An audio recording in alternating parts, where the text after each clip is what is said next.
जी। राधे राधे। राधे राधे महाराज जी, आपके चरणों में कोटि कोटि नमन। महाराज जी, प्रेम क्या है? किसी को याद करना प्रेम है, किसी के बारे में सोचना प्रेम है, हर वक्त उसकी ख्याल रहना प्रेम है, या उसका चिंतन या उसके बारे में सोचना प्रेम है? सब एक ही बात है। याद करना, चिंतन करना, सोचना। पर प्रेम शब्द सार्थक होता है सच्चिदानंद पे। किसका है? आपका है।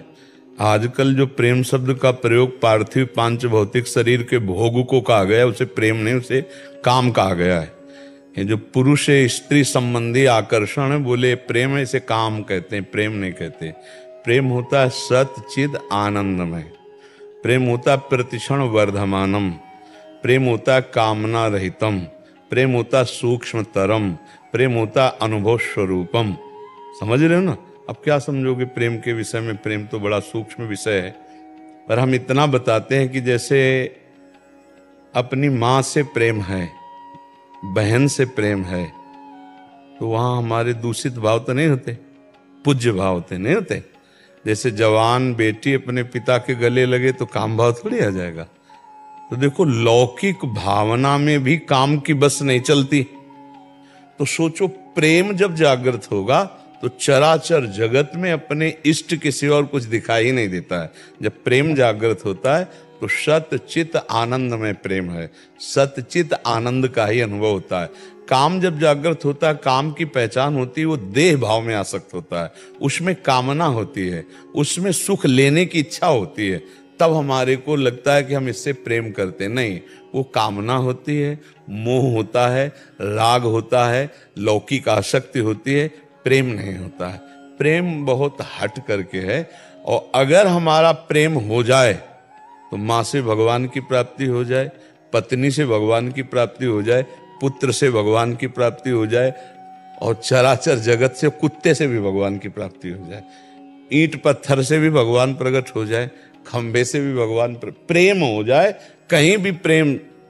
चराचर जगत में परमात्मा विराजमान। प्रेम इतना सामर्थ्यशाली है, भगवान शंकर कह रहे हैं, ते ही समाज गिरजा में रहे हूँ, अवसर पाई बचन एक कहे हूँ, हरि व्यापक सर्वत्र समाना, प्रेमुत प्रगट हो ही मैं जाना। प्रेम से व्यापक परमात्मा प्रकट हो। प्रेम बहुत बड़ी चीज है नहीं? और आजकल लड़का लड़की शरीरों के आकर्षण को प्रेम कह रहे हैं। ये प्रेम नहीं है, मलिन काम है। ये राक्षसी वृत्ति है जो दुर्गति कराने वाली, नरक ले जाने वाली है। नहीं, त्रिविधम नरकस्येदम द्वारन नाशन मात्मना कामः क्रोधा तथा लोभा तस्मा देत्रेम त्यजेत। पर काम और प्रेम का पहचान करना कठिन, और लक्षण दोनों में एक ही जैसे होते हैं। लक्षण एक ही होते हैं। जैसे कामी पुरुष सदैव स्त्री का चिंतन करता रहता है, कामी नारी प्यारी जिम, लोभी जिम प्रिय दाम, तिम रघुनाथ निरंतर, प्रिय लागो मोहि राम।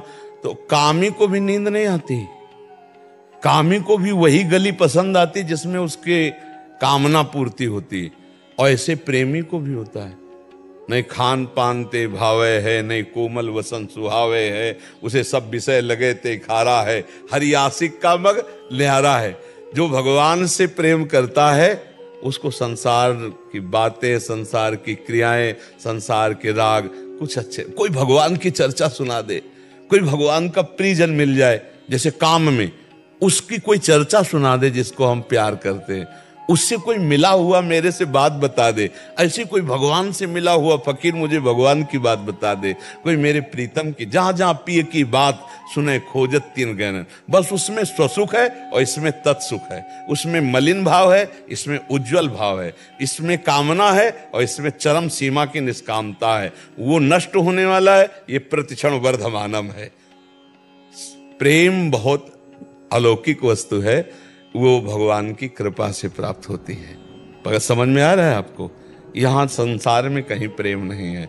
हाँ, ये जरूर है कि शायद इसको ही इश्क कहते हो, जैसे कोई दिल को मसला करे। भाई जी से हनुमान प्रसाद पोद्दार जी ने प्रेम दर्शन में लिखा कि एक उर्दू शायर प्रेम की परिभाषा लिख रहा है कि अपने प्रीतम की याद में दिल में एक विशेष प्रकार की पीड़ा आनंदमयी हो रही।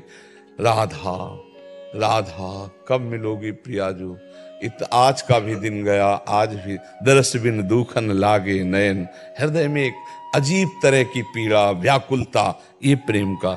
अपने प्रीतम का सतत बिना प्रयास के स्मरण, अपने प्रीतम की बात सुनते ही खो जाना, अपने प्रीतम की बात सुनने के लिए व्याकुल होकर दौड़ा फिरना, अपने प्रीतम के मिलन के लिए हर उपाय करने के लिए तैयार, प्राणों को समर्पित करने के लिए तैयार, तो समझ ले कि हमारे अंदर प्रेम आ रहा है। पर जब भगवान का प्रेम आएगा तो फिर और किसी से अपनापन नहीं रह जाएगा। जननी जनक बंधु सुत दारा, तन धन धाम सुहृद परिवारा, सबकी ममता ताग बटोरी, मम पद मनहि बांध बर डोरी। वो फिर समदर्शी इच्छा कचुनाही, हरस शोक भय नहीं मन माही, असज्जन मम उर बस कैसे, लोभी हृदय बसव धले। ये है प्रेमी का स्वरूप। कहीं कोई आसक्ति ले, एकमात्र श्री भगवान से आसक्ति। समझ पाए आप? किसका प्रश्न था? आपका था। किसी को याद करना, सोचना, ख्याल करना, चिंतन करना। किसी को नहीं, प्रभु को याद करना। किसी को तो कामी पुरुष भी, अरे फांसी लगा लेता है। कामी पुरुष फांसी नहीं लगा लेते तो माता पिता मिलन में बाधा पहुंचाए तो दोनों फांसी लगा लिए ना, तो इनको प्रेमी कहोगे क्या? इनकी आरती उतारोगे क्या? दोनों भूत बनेंगे, नरक को जाएंगे, नीच योनियों को प्राप्त होंगे। आत्महत्यारे अपनी बुद्धि को भ्रष्ट करके कामना में, कोई प्रीति है बोले तुम्हारे लिए हम मर जाते हैं, मर जाओगे तो तुम पहुंच जाओगे क्या? एक ही जगह पहुंच जाओगे क्या? तुम्हारा राज्य है क्या? तत्काल यमपुरी, यमदूत अलग अलग, उनको अलग अलग दंड देते। अपने राज्य में, अपने में राज्य कानून में भी तो है ना, भागवतिक कानून में भी है। हाँ, तो इसलिए आपका बच्चा उद्देश्य क्या था इस प्रश्न का? अरे वैसे हालत कुछ ऐसे ही होती प्रेमी की कि कुछ बोल ना पावे तो यही सही उत्तर है। प्रेम का उत्तर सही क्या है? मुंह का स्वादनवत, कुछ बोल न पावे तो यही उत्तर है प्रेम का सही उत्तर। पर ये कहीं काम में परिवर्तित ना हो जाए, इतना संभालते रहो। भगवान का नाम जप करो, भगवान की स्मृति में रहो। हम सब भगवान के अंश हैं, तो हमारा जन्म सिद्ध अधिकार है भगवान की प्राप्ति करना। जैसे पिता की प्रॉपर्टी का अधिकारी पुत्र स्वाभाविक होता है, ऐसे भगवत प्राप्ति का अधिकार हमारा जन्म